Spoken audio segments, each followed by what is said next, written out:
Ontario's energy system is complex, there are three dominant and mostly independent parts: the electricity system, the natural gas system, and the gasoline-diesel fuel system.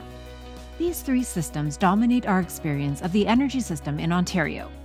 Ontario's electricity mix in 2015 was 58% nuclear, 23% water, 10% natural gas, and 9% solar, wind, and biomass. The change in mix from 2005 is largely attributed to the decision to eliminate the use of coal to generate electricity and to the promotion of renewable energy through the Green Energy Act. By 2014, Ontario had closed or converted all its coal-fired power plants to natural gas, reducing electricity sector greenhouse gas emissions by 87% to fight climate change and improve air quality. The electricity system in Ontario is managed, balancing the supply of and demand for electricity on a second-by-second basis, by the Independent Electrical System Operator, IESO. Local distribution companies, LDCs, in Ontario are responsible for distributing electricity to our homes and businesses. Electricity LDCs distribute electricity from provincial transmission lines to residences and businesses. Most LDCs in Ontario are municipally owned, a reflection of the early history of municipal involvement in the transition to electricity. In the last 2 decades, there has been considerable consolidation of municipally owned LDCs in Ontario. While some still serve a single municipality, many now serve multiple municipalities.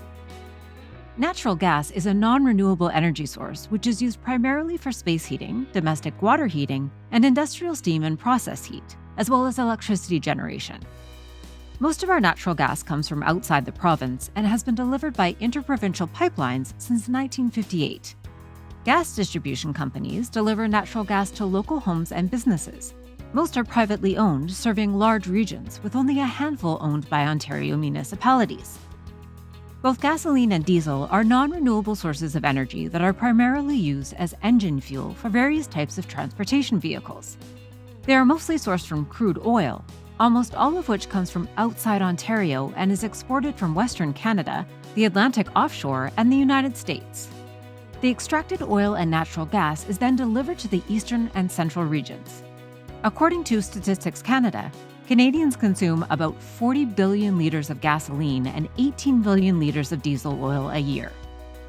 We often think of energy efficiency at point of use, the fuel efficiency of our cars, the insulation value of our homes, or the efficiency of our appliances. We don't usually think about the efficiency of the system that delivers our energy. Turns out, consumers pay for more energy than we receive. This varies significantly depending on energy source. For instance, modern hydroelectric power stations can convert more than 95% of the kinetic energy in a river to electricity. However, modern thermal electric power plants are only about 60% efficient in converting natural gas to electricity. When coal is burned to produce electricity, as much as 2/3 of the energy can be lost to the atmosphere as heat and during transmission. This is before it reaches our homes and businesses. The majority of electricity in Ontario today is generated from nuclear energy. The use of this non-renewable energy source has also contributed to systemic inefficiency of the centralized electricity system, as approximately 60% of nuclear energy is lost during generation and transmission. While nuclear power is associated with relatively low greenhouse gas emissions compared with fossil fuels, it creates upstream and downstream nuclear waste that will have to be managed for hundreds of thousands of years. Only about 1/3 of the energy that flows for domestic use in Canada is considered useful energy. The remaining 2/3 of the energy is either consumed by the energy industry in the production of primary energy sources, is lost in the conversion of a primary to a secondary energy source, or lost further downstream at the end user. A similar story holds true for Ontario.